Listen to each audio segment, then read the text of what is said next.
자기야, 문자 왔어. Kembali lagi di channel Zona Santai. Perlu diketahui bahwa ini adalah video spoiler.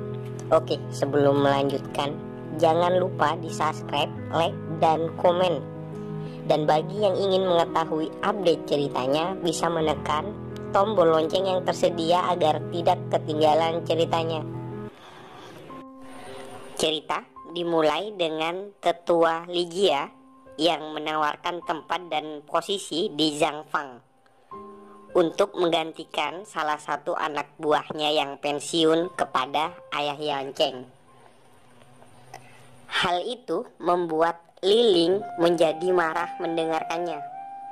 Liling yang masih kesal pun bergumam dalam hati, "Sial, hei Yancheng, aku akan membuatmu membayar atas penghinaan ini."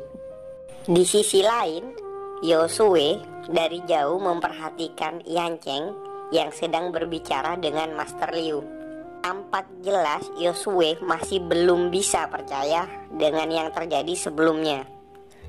Kini hatinya mulai dilanda keraguan karena Yancheng yang saat ini bukan lagi Yancheng yang seorang sampah seperti dulu. Cerita berpindah kepada Yancheng yang sedang membaca buku sejarah dan peristiwa yang terjadi selama kematiannya puluhan ribu tahun yang lalu. Dijelaskan bahwa 80.000 tahun yang lalu, setelah Kaisar Jinxing berhasil membunuhnya, kemudian Kaisar menguasai daratan Changlan. Namun hal itu tidak bertahan lama karena istri Yancheng di kehidupan sebelumnya membuat cerita seakan-akan istrinya membalaskan dendam atas kematiannya.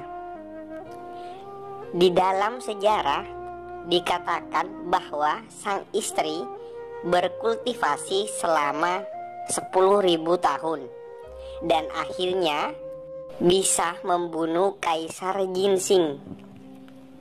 Yancheng pun geram mengetahui sejarah tersebut. Faktanya, pembunuhan yang menimpanya dulu disebabkan oleh istrinya yang berkhianat. Hal itu membuat Yancheng kesal dan berniat membalas dendam kepada semua orang yang telah mengkhianatinya dulu. Lalu cerita berganti di lapangan latihan sekolah. Terlihat para murid berlatih berlari. Dari belakang mereka tampak seseorang yang berlari sangat cepat sambil membawa beban batu yang besar di punggungnya. Dan orang itu adalah Yancheng yang sedang melatih tubuh fisiknya. Teman-temannya pun kaget. Bagaimana mungkin dia sekuat itu? Padahal kekuatannya kan berada di level prajurit tingkat 2. Akhirnya 100 putaran selesai sambil meletakkan sebuah batu besar ke tanah. Dan kini aku naik level lagi di prajurit tingkat 5. Akan tetapi peningkatannya belum ada seorang pun yang mengetahuinya. Sehingga murid lain masih menganggap bahwa Yancheng berada di level prajurit tingkat 2.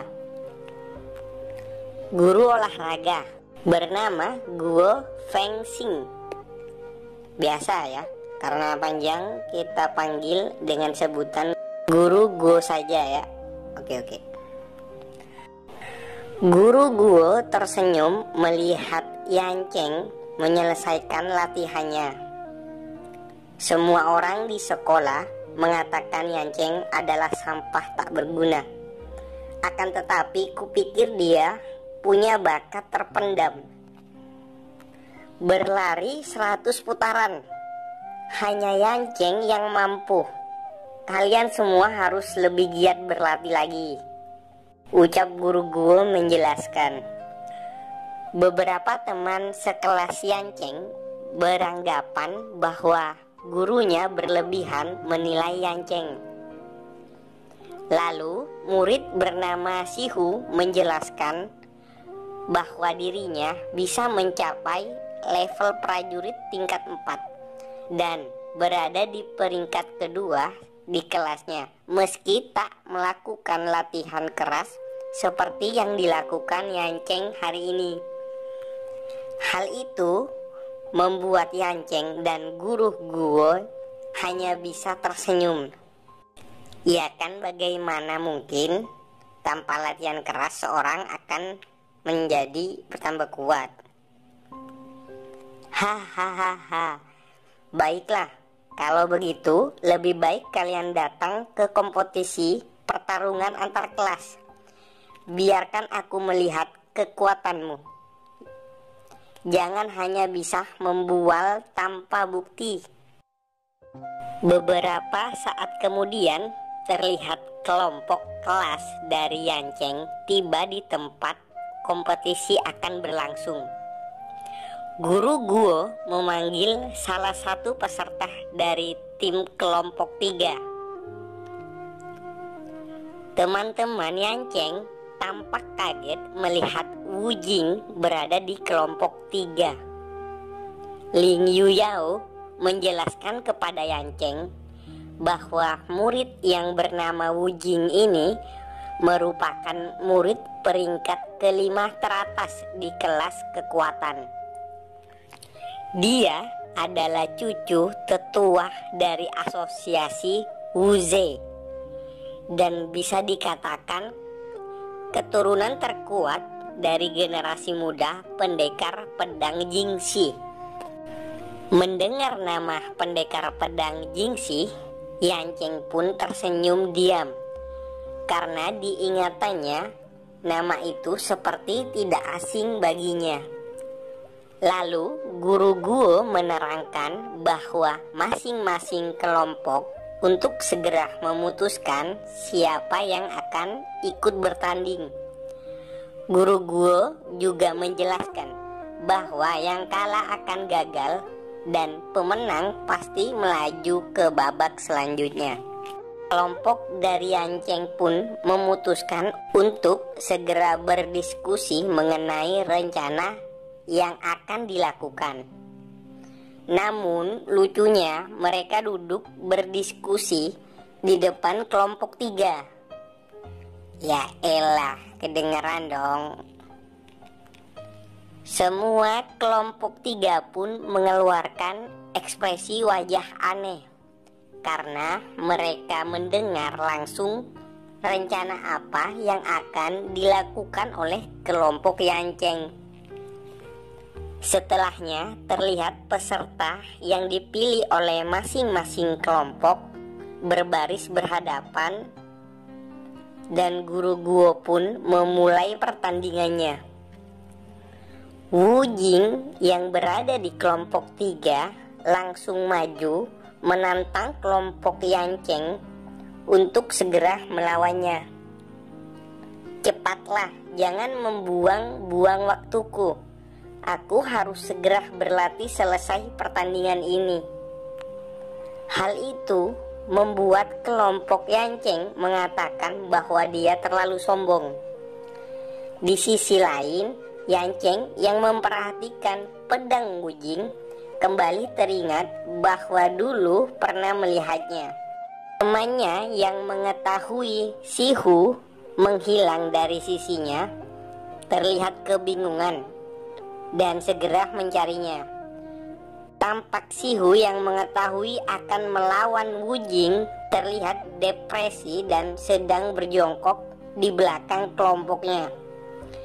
Dia mengetahui bahwa kekuatannya yang disombongkan di awal tidak akan mampu untuk melawan Wu Jing dari peringkat 5 teratas di kelas kekuatan.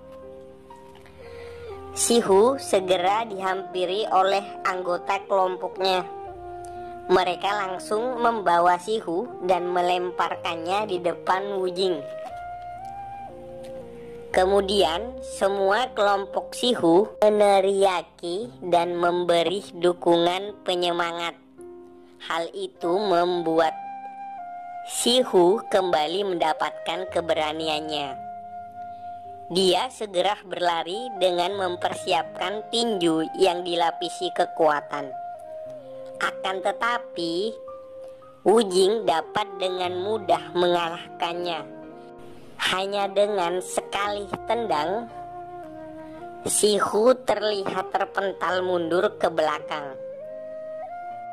Ya, seperti dugaan, Sihu kalah telak dan langsung tumbang sekali tendang, kemudian pingsan tidak sadarkan diri.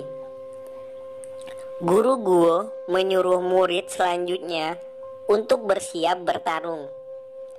Ling Yuyao, lain kali kamu yang harus melawannya. Ling Yuyao yang mengerti perintah dari Guru Guo langsung segera maju dan bersiap melawan Wu Jing. Ling Yuyao itu adalah wanita terkuat di kelas kami. Kamu akan dibuat babak belur dibuatnya, teriak teman-temannya yang memperingati Wu Jing. Beda halnya dengan Yancheng yang berpikir bahwa Wu Jing tidak selemah yang teman-temannya pikirkan, karena dia dengan mudah mampu mengalahkan Sihu tanpa pedang dan menganggap bahwa Ling Yuyao tak akan mampu menghadapi Wu Jing. Aku akan segera mengalahkanmu, ungkap Ling Yuyao sambil mengeluarkan kekuatannya. Tidak mau kalah, Wu Jing juga mengeluarkan kekuatannya dan segera menarik pedang dari punggungnya. Pukulan gelombang energi, teriak Ling Yuyao mengeluarkan jurusnya. Terbakarlah, jawab Wu Jing mengeluarkan jurus menggunakan pedangnya. Saat itu, Yancheng kemudian menyadari pedang yang di bawah Wu Jing merupakan pedang iblis. Ling Yuyao terlempar mundur ke belakang akibat menerima serangan dari Wu Jing. Aku mengaku kalah, ungkap Ling Yuyao yang merasa tak mampu lagi untuk melawan. Terima kasih Nona atas pertandingannya, jawab Wu Jing. Kekalahan kedua dari kelompok Yancheng membuat peserta lain mulai gelisah, karena teman-teman yang kuat di kelasnya satu persatu tumbang di hadapan kekuatan Wu Jing.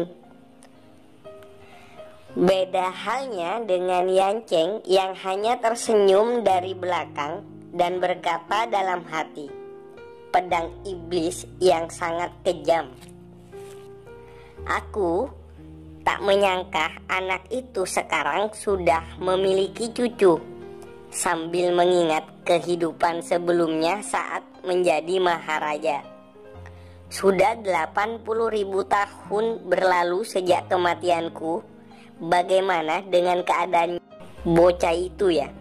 Wu Jing yang memperhatikan Yancheng yang tersenyum dari tadi terlihat bingung, lalu berkata sambil menunjuk ke arah Yancheng, "Hei, kenapa kamu senyum-senyum sendiri? Jika kamu punya kemampuan, segeralah maju ke sini dan bertanding denganku." "Kamu mau menantangku?" jawab Yancheng dengan ekspresi anehnya. "Jangan sombong di hadapanku. Cepat maju, akan kuberi kamu pelajaran." "Baiklah, aku akan terima tantanganmu," ungkap Yancheng yang maju untuk segera bertanding melawannya. Teman-temannya tampak bingung karena Yancheng hanya membawa sebuah ranting kecil. Mereka juga memperingatkan Yancheng agar segera menyerah dan mundur dari pertandingan melawan Wujing. Yanceng yang tetap maju tanpa mendengarkan perkataan teman-temannya, lalu berkata kepada Wujing, "Aku akan menggunakan ranting pohon ini sebagai pedangku." Sontak hal itu membuat Wujing marah. "Apa kamu meremehkanku? Hanya dengan sebuah ranting? Aku kira bisa membuatnya lebih baik setelah aku menyelamatkannya. Aku tak menyangka dia masih sama bodohnya," ungkap Ling Yuyao. Guru Guo juga beranggapan bahwa Yanceng terlalu percaya diri tanpa melihat lawan yang berada di hadapannya. Apakah mungkin kepercayaan dirinya karena dia sudah mempunyai teknik yang hebat? Wujing yang marah karena diremehkan oleh Yanceng meneriakinya, "Dasar kau bocah, kamu membuatku sangat marah. Aku akan segera menghancurkanmu," sambil bersiap mengeluarkan kekuatan dari pedang iblisnya. Namun sebelum kekuatannya dikeluarkan, Wujing mengangah terkejut melihat Yanceng mengeluarkan jurus yang sama. Itu pedang iblis tanpa pedang. Dan yang lebih mengejutkan lagi, Yanceng mengeluarkan itu hanya dengan sebuah ranting. Semua murid pun menganga, terlihat tak percaya, dikarenakan kekuatan pedang iblis yang dikeluarkan Yanceng lebih kuat dari milik Wujing. Terlebih lagi, semua orang tahu bahwa jurus itu adalah kemampuan yang dimiliki oleh asosiasi Wuze. Guru Guo yang juga menyadari jurus pedang yang digunakan Yanceng adalah pedang iblis, berpikir bahwa Yanceng adalah salah satu anggota asosiasi Wuze. Dikatakan penguasaan dan pemahaman jurus pedang iblis sangatlah susah. Lantas, apakah Yanceng ini lebih jenius daripada Wujing? Terlihat Wujing berinisiatif menyerang terlebih dahulu. Teknik keenam dari pedang iblis, ucap Wujing sambil berlari ke arah Yanceng. "Naga penghancur." Tampak jelas jurus yang dikeluarkan dari pedangnya berbentuk seperti seekor naga. Kekuatan besar itu pun mendekat ke arah Yanceng. "Apa ini kekuatan rahasiamu? Dengan kekuatan seperti ini, kamu akan kalah," ungkap Yanceng. Namun tiba-tiba Yanceng mengayunkan tangannya yang memegang sebuah ranting, lalu berteriak, "Teknik keenam pedang iblis naga penghancur." Tampak naga keluar dari ranting yang dipegang Yanceng lebih kuat dan besar, sehingga naga yang Wujing keluarkan pun tampak kecil di hadapannya. Hal itu membuat naga Wujing digigit oleh naga Yanceng. "Bagaimana mungkin ini bisa terjadi?" ungkapnya sambil terpental mundur. Wujing terlihat masih mampu menahan serangan dari Yanceng. Dengan ekspresi masih terkejut, Wujing mengingat perkataan kakeknya yang mengatakan bahwa teknik keenam hanya bisa digunakan menggunakan pedang. Lalu bagaimana dia menggunakannya tanpa pedang? Video ini pun diakhiri di mana Yanceng menjelaskan kepada Wujing bahwa rumput ranting bahkan batu juga bisa dijadikan pedang